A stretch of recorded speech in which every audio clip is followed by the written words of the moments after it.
Welcome to the Road to Accountable AI. I'm Kevin Werbach, Professor of Legal Studies and Business Ethics at the Wharton School of the University of Pennsylvania. For decades, I've studied emerging technologies from broadband to blockchain. Today, artificial intelligence promises to transform our world.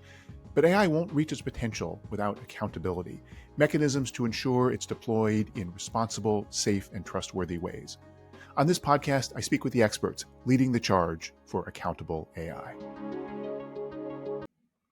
Adam Thierer is a senior fellow in technology and innovation at the R Street Institute. Before that, spent a number of years at the Mercatus Center at George Mason University. I've always found him to be one of the most thoughtful technology policy commentators from broadly the conservative or deregulatory free market perspective. Even though that's not entirely my own, he's always been someone who's willing to wrestle with and engage with the value of government and public policy. And that's what we talk about in the context of AI. We do a whirlwind tour of AI policy and regulatory developments at the federal level in the US, the state level, and then internationally, and talk about what it would take to get to a point that allows for innovation while addressing the very real concerns about AI risk, AI safety, AI governance, and beyond. So please enjoy my conversation with Adam Thierer. Adam, welcome. Thanks so much for joining me. Thanks for having me. You, like me, have been in tech policy and involved in tech policy debates for a long time. To what extent is AI policy an extension of the kinds of controversies we've been having for decades on tech policy, or is it something new?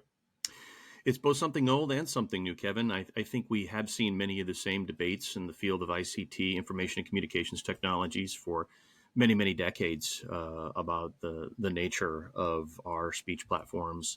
And we're seeing an extension of traditional concerns that have pervaded many types of communications fights in the past. That being said, AI is something a little bit more important. Thomas Edison was once asked a question about electricity, in which he said, Mr. Edison, a journalist said, "Tell us about the field of electricity." And he corrected the journalist or whoever asked the question and says, "It's not just a field, it's a field of fields." He says it's many different fields and subcomponents. Whatever one thinks about Edison's assessment of electricity markets all those years ago, that's absolutely true of artificial intelligence, right? There's just so many more layers to this. This is not just ICT now. We live in a world of Hal Varian had a piece in 2010 where he talked about we're living in a world now of combinatorial innovation, where many different revolutions are coming together. And Perez had a paper about this many years ago, Carlota Perez. And there's a new book by Jamie Metzl called Superconvergence about how many different revolutions and technological capabilities are coming together, all mostly driven by data science, machine learning, artificial intelligence. That makes this a bigger debate than the one that you and I have been covering for many years now. There are a lot more players, a lot more issues. And it's not really right to just say, tell me what you think about AI policy. You have to almost say AI and fill in the blank. AI and elections, AI and education, AI and health, AI and driverless cars, drones, military, law enforcement. Then it begins to be a more sensible debate. But the problem is people are still talking about it in a more aggregate macro sense, and that's a very hard governance conversation to have. So are there areas of AI and fill in the blank that do call for government action at this point? Absolutely. And there actually is a lot more than people realize. I always try to make efforts to explain to people, like we have 439 federal departments in our federal government, 2.2 million workers at them, covering a whole wide swath of ground in many different fields and sectors. And AI is already regulated in, again, field of fields, in its separate fields or sectors in very different ways. So I've spent many years focusing on artificial intelligence in the field of driving and flying and driverless cars and drones. And the way that NHTSA looks at driverless cars, or DMVs at the state level, and then at the federal level, how the FAA governs drones. These are autonomous systems. They're driven by machine learning, computational technologies. They're very different, and they're very different than something that happens in other fields, like another regulated one, like healthcare. I just released a paper last year with Arizona State University Law School looking at how the FDA is regulating AI ML enabled medical devices. The FDA, many people don't realize this, had their first major study on computerized medicine in 1981. So they've been looking at it a long time. And of course, we could go into the fields of fintech and many others, and of course, law enforcement and military, and find examples of how governments and government agencies have been looking at or even regulating very specific, concrete examples of AI. But that's very, very different. And it's an important distinction between that and the idea of sort of regulating AI at a general purpose level as a general purpose technology. That's a very different discussion. Now, that's not what we've not had that in America, just as we've not had that for computation in general or the internet in general. We've really been more sectoral about it with computing and the internet as well. And this is, I think, the grand debate of our time. Like, how do you go about AI governance? Do you go about it as AI qua AI in a macro, broad-based way? Or do you take a more targeted, risk-based, sectoral focused approach of a more sort of bottom-up approach to it? And a lot of people don't like doing that latter because it's messier, it's more technical. But I think A, we're already doing it, and B, it's probably more pragmatic to come at AI governance in that way. Isn't there a tension, though, between that sectoral approach and the first thing you said, which is that there's this explosion of combinatorial innovation and AI is driving the field of fields across everything? Absolutely. That's a brilliant point, because the question there is, does technological convergence drive regulatory convergence? I often make this point in my writing about driverless car technology, which is that on one hand, a driverless car is something very new and different. It's a computer on wheels, and therefore it should be regulated, some people say. Other people say, no, it's still got wheels and it goes down a road. It's a car, and cars are regulated at many different layers, in fact, federal, state, municipal. And so I think this is going to be the challenge for us as a governance when we talk about governance going forward, which is, when you have old sectors and new colliding, what gives? I've used the phrases in my past work of technologies or sectors that are, quote unquote, born free versus born into regulatory captivity. And, if you're into 3D printing or virtual reality or something like that, you're kind of born free, and you don't have an overarching law or regulatory edifice around you. But if you're a medical device maker or a car maker or a drone maker, you are probably born into regulatory captivity. You're going to be pigeonholed into yesterday's analog era governance system, whether you like it or not. I'd like to think that those old systems can change and adapt to the new technological realities. But the problem of the so-called pacing problem haunts us at every juncture. The idea that technology moves very fast, sometimes even exponentially, and yet policy tends to evolve incrementally, sometimes at best, especially in our legislative arena, which, as you know, Kevin, has been very, very dysfunctional when it comes to technology policy. I mean, look at how many years we've been debating a national baseline privacy bill, right? And look at how long it took to get. When was the last thing that, in our lifetime that we could name like a major technology policy piece of regulation? Would we go back to the Telecom Act, or, you and I are around for the Cable Act and the Telecom Act, and, gosh, there was the Internet Tax Freedom Act. But, there's not been a lot of comprehensive technology policy since then. There's been incremental things, right? So this is a fundamental challenge, is like how governments confront the pacing problem reality. Okay, so if comprehensive regulation is likely off the table or really challenging in the U.S., and you find that problematic to do it across the board, how should policymakers think about this? What are the mechanisms to get even those sectoral regulators to do a better job of addressing the new technology? Yeah, so here's where we have to divide our governance conversation into layers, jurisdictional layers. We could talk about federal, state, even local, and then we could talk about international as well. Okay, so let's start with federal in the U.S. So we should take absolutely. on all those other things. So at the federal level, I think, for better or for worse, Congress has largely checked out of the situation for the reasons I just identified.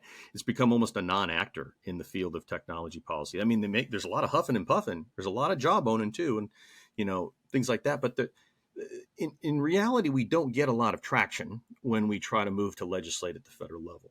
Instead, it falls to the executive branch and different executive branch agencies to probably fill in a lot of these gaps. And for AI, a huge amount of this is being done in the form of executive orders and major statements from the White House, and then a filling in of the gaps by individual regulatory agencies or technology-oriented oversight bodies, most specifically two within the Department of Commerce in the form of NTIA and NIST. And the centrality of NTIA and NIST, especially NIST, to the AI governance story cannot be overstated. Every day, its importance grows in terms of being a governance coordinator, especially now that the Biden executive order passed along to NIST a new AI Safety Institute to stand up and to move forward with, even though I should just point out, Congress didn't authorize that. There was no AI Act passed that said, we should have an AI Safety Institute in NIST. And NIST has no regulatory authority. So isn't that interesting from a perspective of a political scientist who covers governance and worries about, I'm a stickler for the black letter of the law and APA processes and FOIA-ability of things. We have sort of a very different emergent governance coming about through NIST that's far more informal. I've written articles about so-called soft law governance of emerging technology becoming the dominant form of technological governance, especially for things like AI and machine learning. So that's where the high-level governance of AI is coming in. NIST already has things like its AI RMF, the risk management framework, which it also has one for privacy and cybersecurity. And then NTIA, for many years, has convened so-called multi-stakeholder processes and worked to effectuate various types of best practices or industry guidances or frameworks. Those things continue to trickle out, and they accelerated under the Obama administration, but then Trump continued them as well. Even though they were kind of reluctant to, they just basically picked up and said, we'll do more of that kind of thing. For example, on driverless cars, under Trump, NHTSA continued to come out with driverless car frameworks that were versioned like software that the Obama administration had started. The Obama administration had driverless car guidance 1.0, and then Trump had guidance 2.0, 3.0, 4.0. It's really interesting how they're even versioning it like software, right? But these things were not formal government enactments. They were just sort of, in one case, they were a PowerPoint presentation. They weren't even a formal publication. That's a really interesting governance thing that we're monitoring now for AI, and that's the framework we're using. But at the same time, in sectors that are been traditionally, historically heavily regulated, they are moving forward with very specific targeted rules for drones, driverless cars, fintech, medical devices, so on and so forth, and stretching their authority as far as they can. And we'll see how far that goes. And especially in an age of, post-Chevron, deference, major questions, there are open-ended questions about how far that governance regime could be stretched in the executive branch in the absence of congressional action. And all the wishful thinking in the world can't make Congress just all of a sudden just act and do something. We've got to get around those politics that prevent that. So that's the federal level picture.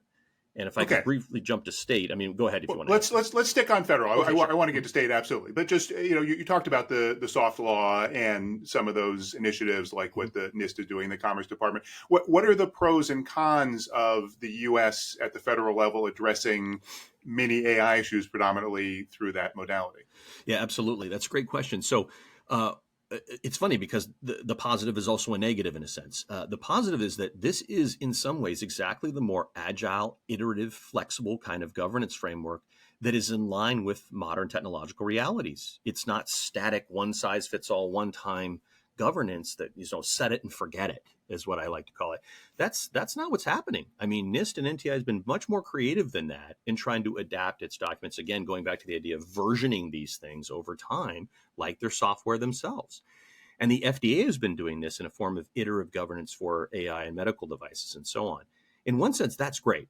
On the other hand, it's really a little bit messy to the point of knowing, is this really in line with the rule of law and accountability and procedures that we depend upon in a constitutional republic of saying, you should go by the book. You should have an NPRM that's in the Federal Register and that, clearly is citing statutory authorization. So I got to be honest with you, Kevin, I'm a bit conflicted because I don't want set it and forget it one-time governance if it means that it holds back important innovation or doesn't address real-time risks. At the same time, there is a little bit of a make it up as you go along element to AI governance today at the federal level, for better or for worse. And I guess part of the question is how much faith you have in certain agencies or officials to sort of get that right. And I think that remains to be seen. One important add-on here, even though Congress is enacting, they are proposing laws. There's about 115 right now bills pending, and several of them in the U.S. Senate would actually delegate more authority to NIST and NTIA, but specifically NIST, to try to exercise more of this governance role in this more flexible capacity. And a couple of those bills even start to give NIST some enforcement teeth and say you can move beyond just the realm of best practices into maybe like best practices plus a little bit of like fining authority if companies don't go along with these guidelines that they help formulate. Again, that has not passed, but that's an interesting development because it's once again Congress saying, well, we're not going to figure it out. We're going to kick it back to the agency, including agencies that have not traditionally had a regulatory role over the digital economy, but now might because of what they've done with their multi-stakeholder processes, specifically in commerce. So that it's a to be determined where that goes from here. And of course, the next election could affect this as well.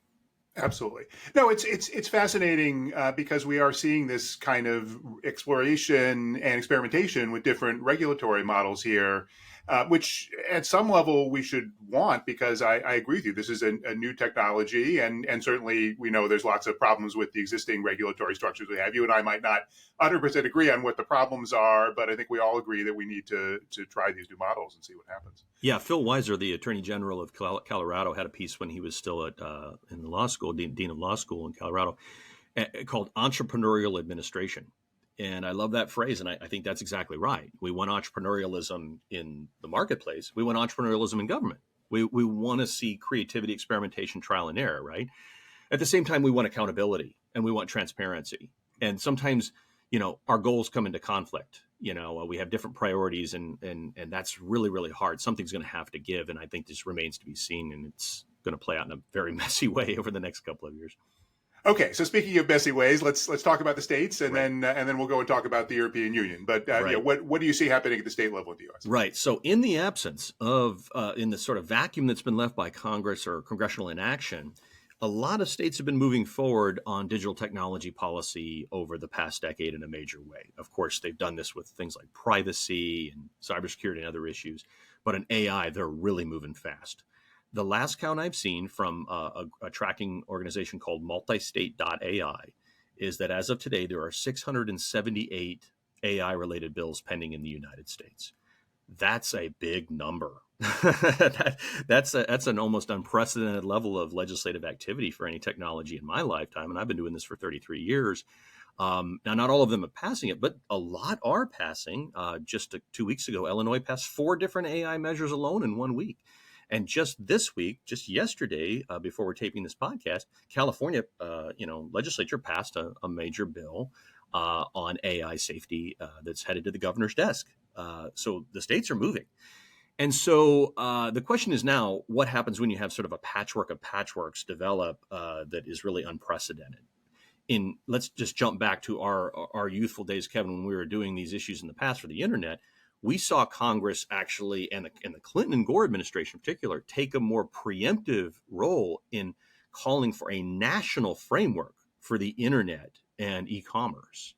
And you don't see that kind of appetite anymore at the federal level. There could be a number of reasons for that. Maybe they're just tired of dealing with these issues. Maybe they just all hate big tech so much. Who knows? But of all those bills that are pending at the federal level, as far as I can tell, absolutely none of them have any preemptive language whatsoever. And meanwhile, state leaders, like the sponsor of that California bill I mentioned, are specifically citing congressional inaction as their rationale for moving and saying, if Congress won't do this, we will.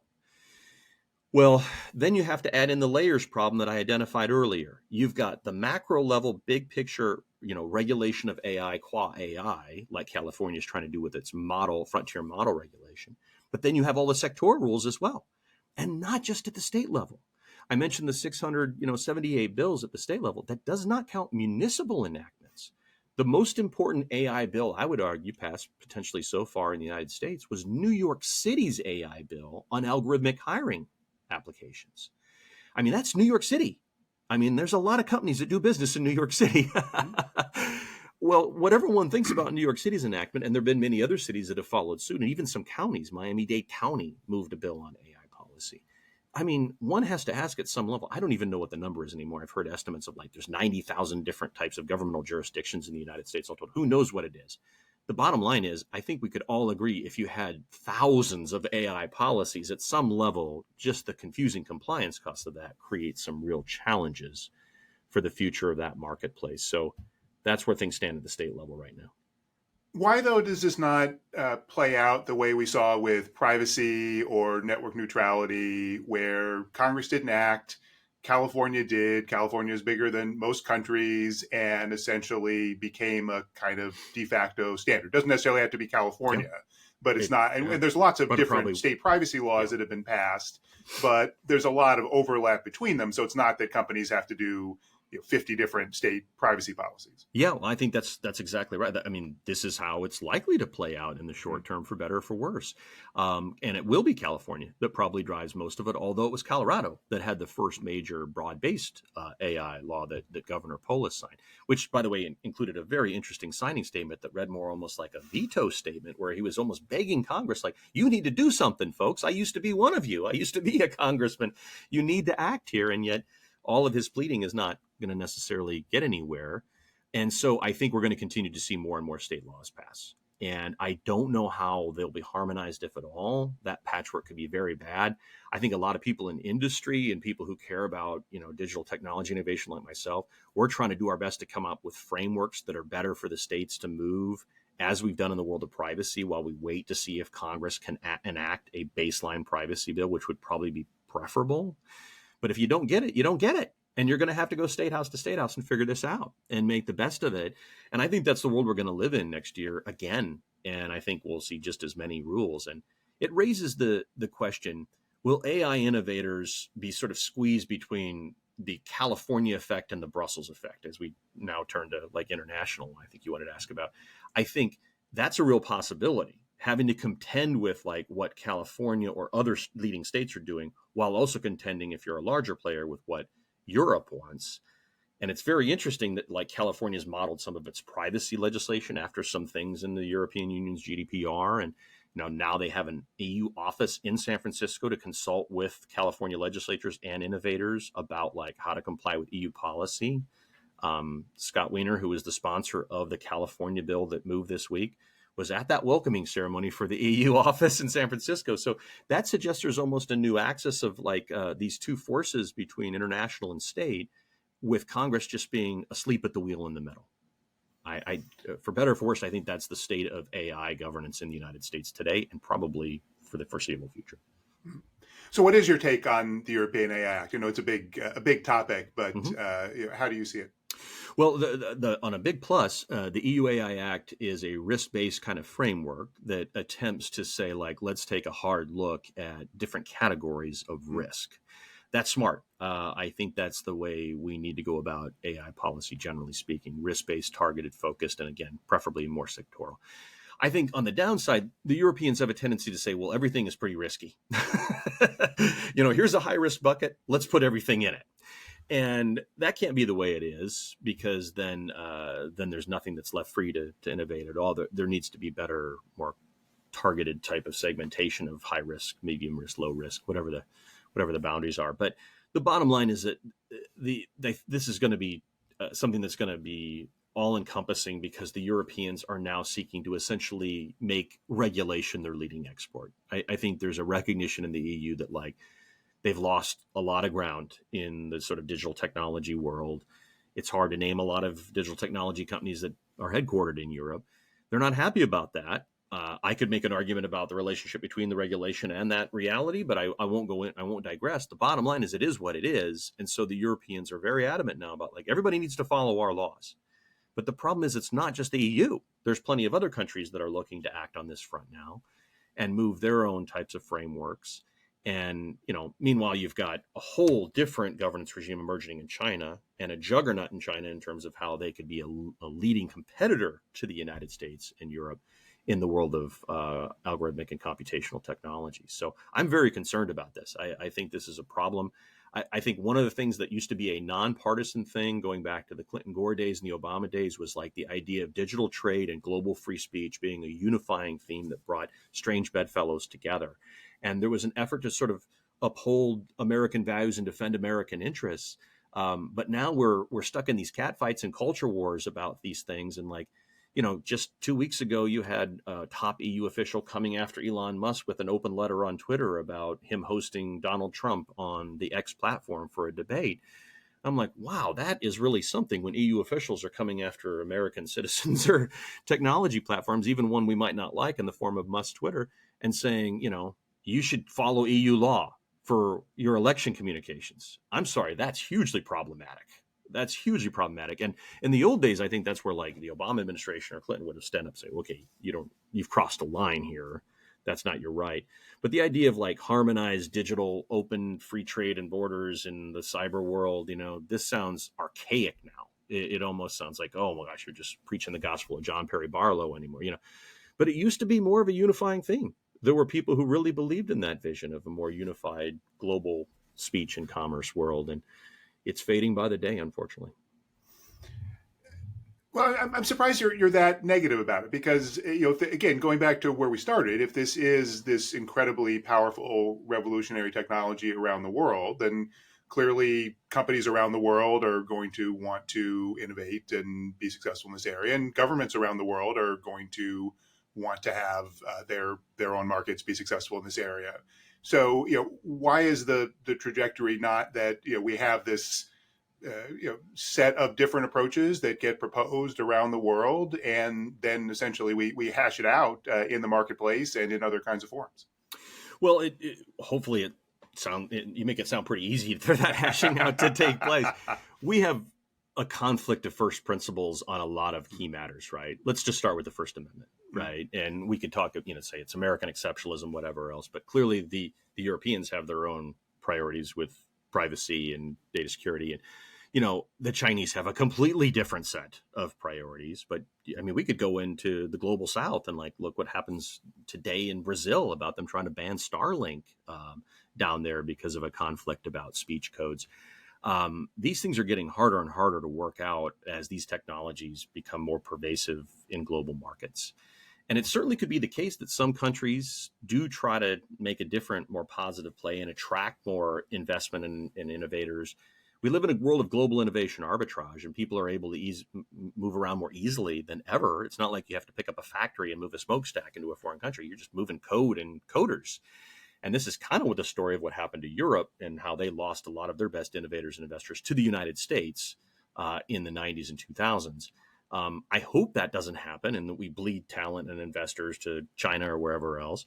I think it's more realistic that we just see this conflicting patchwork of policies. Again, we're already seeing it in the States. I think we see it more internationally. Take a look at what's happening with frontier model makers for AI today. They are signing on to agreements across the globe in the name of AI safety. And one could say, well, the more the better. It's great. Let all these safety, agreements and accords and rules pile up. But at some point, you're going to have a spreadsheet to keep track of what did we agree to when we were at the summit in Japan versus the UK one versus the US one in California. That's not exactly the model of what we thought we were getting into with regards to a global internet, a freer, internet world. It's one of a patchwork of many, many different conflicting policies, for better or for worse. Let me just play devil's advocate and push you on that a little bit. We have spreadsheets, and we've also got much newer technology like large language models and things that can do complex analysis. What you're saying, without dismissing it, sounds sort of like I remember in the 90s when the Internet Tax Freedom Act came about. Amazon would come in and say, look, there's 1,000 taxing jurisdictions in the United States, and it's going to be impossible for us when you make an order on Amazon anywhere in the U.S. to figure out what tax to collect. And nowadays, like every time I make an order on Amazon, they're collecting sales tax or not or whatever else. It's just a database. With today's technology, that's not a fundamentally impossible problem that killed Amazon. So why is just a little bit more burden on, especially if we're talking about the big frontier model developers who are pretty substantial companies, why is that such a tragedy? Well, I'm not going to shed too many tears for Amazon. They're a big company. And the question is obviously, like, what about everybody else? Compliance costs are a real thing, and they absolutely do drive competitive advantage in some continents and countries. And, America has been better than most about trying to keep those in check and make sure that we have a vibrant marketplace where companies and innovators of all different sizes can thrive and start the next great thing. I think there is a real danger, even with the best spreadsheets and, software in the world, that you think you can we can figure it all out like our standards are for every jurisdiction in the world. But I don't think it's that easy. First of all, your example involves Amazon and sales taxes, which are a numeric value, right? If you translate this into algorithmic fairness and safety mandates, these are far more amorphous and fuzzy values. You and I came about in an age where we cut our teeth on FCC, quote unquote, public interest regulation, right? And then there was the famous, thoughts about, obscenity, we know it when we see it and things. Now, that's speech. But even outside of speech, when you get to things like the alignment debate in AI, we all want AI to be aligned with human values, but you need to define exactly what that means for purposes of concrete deliverables to a regulatory body. And I think if you have dozens or hundreds of different standards for AI alignment, AI safety, whatever else, okay, sure, maybe Microsoft, Anthropic, OpenAI, Google, and Amazon, among others, can thrive in that environment. But maybe, as they have with GDPR, they do at the expense of everybody else, at the expense of competition, innovation, new startups. Some of the small European AI makers had started pushing back during the time of the EU Act formulation, especially the open source providers, pointing this out, saying look, we just probably can't comply with this because our compliance shop is basically the founder's wife, who happens to know how to run some accounting software or something. We don't have an entire team. Amazon has an entire division devoted to legal and tax compliance, right? So these burdens do matter. And this isn't just some rabid free market libertarian thing. This is something that everybody, I think, acknowledges, whether it's for speech or commerce. We have to make sure that we provide an environment that's conducive for entrepreneurialism of all sorts to flourish. And it doesn't mean we have a complete absence of rules and regulations, but it does mean we have a little bit more standardization and harmonization. Again, the Clinton-Gore framework was called the Framework for Global Electronic Commerce. We didn't try to regulate the global level, but we pointed out this is a global medium, and we at least ought to have some greater consistency there. And there was an effort by that administration, and then the Bush, and then the Obama, to follow through on that vision. I don't think that that's present anymore. I think there's more of a willingness not only just to regulate more, but to sort of let the chips fall where they may and not worry as much about these consequences, unfortunately, because I think it was an exhaustion of just so much going on globally on this front.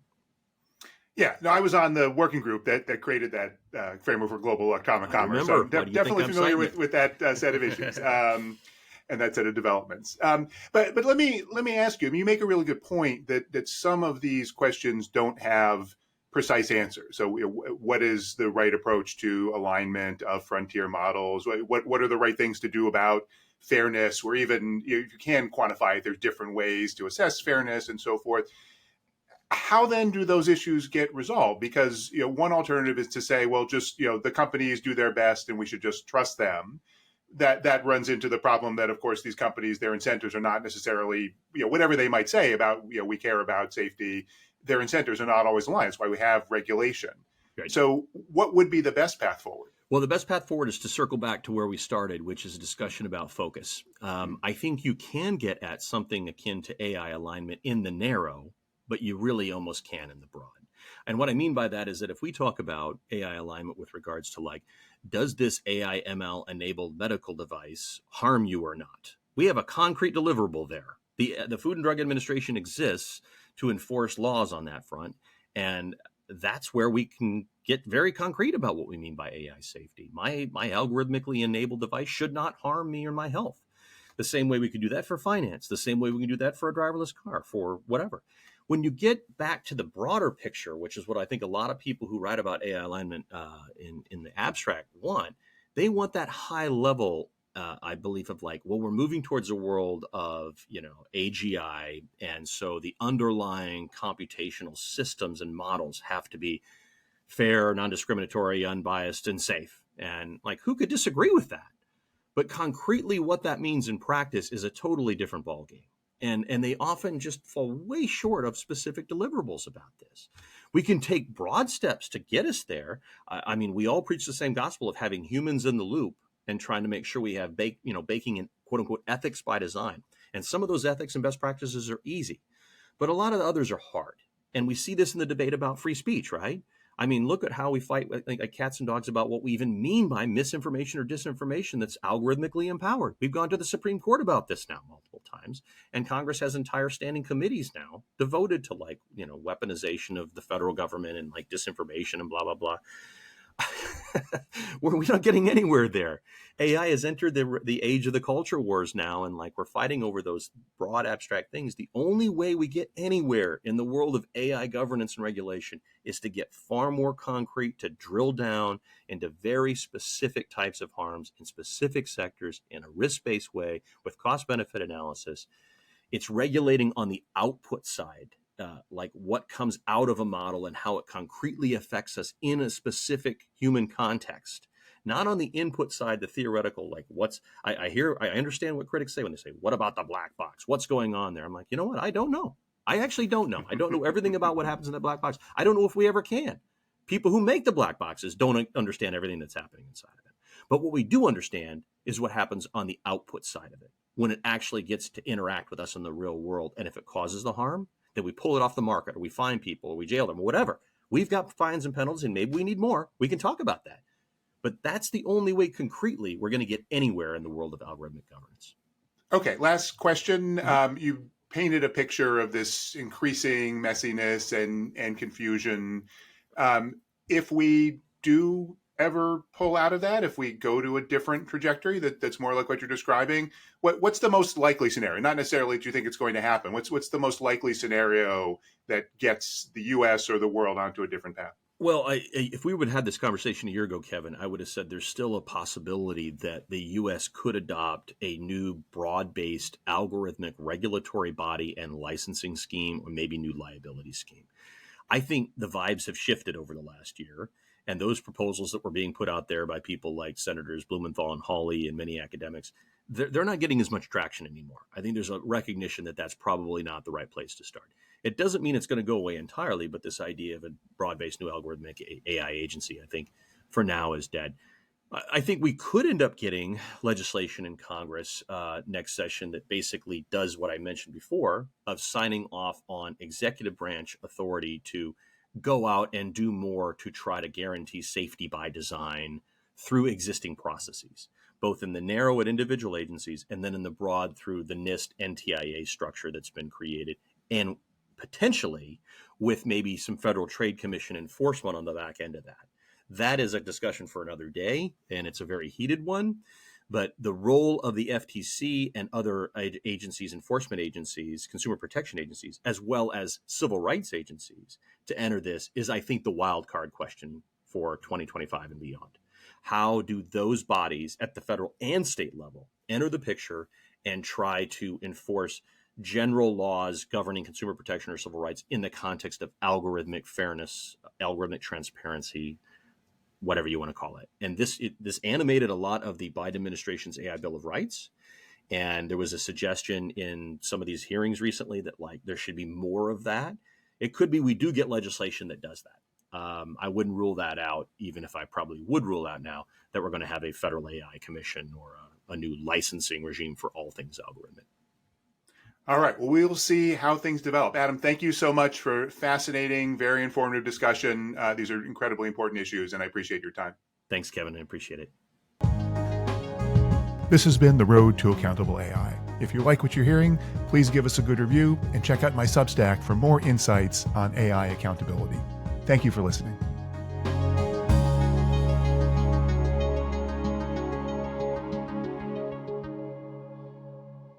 If you're listening to this podcast, you appreciate the value of AI governance. Wharton Executive Education is launching a new online program, Strategies for Accountable AI, featuring live interaction through our state-of-the-art virtual classroom with me and other distinguished Wharton faculty, as well as expert interviews and custom-designed asynchronous content. There are still seats to join the first cohort of business leaders in October or the second cohort in April. Visit execed.wharton.upenn.edu/ACAI for full details. I hope to see you there.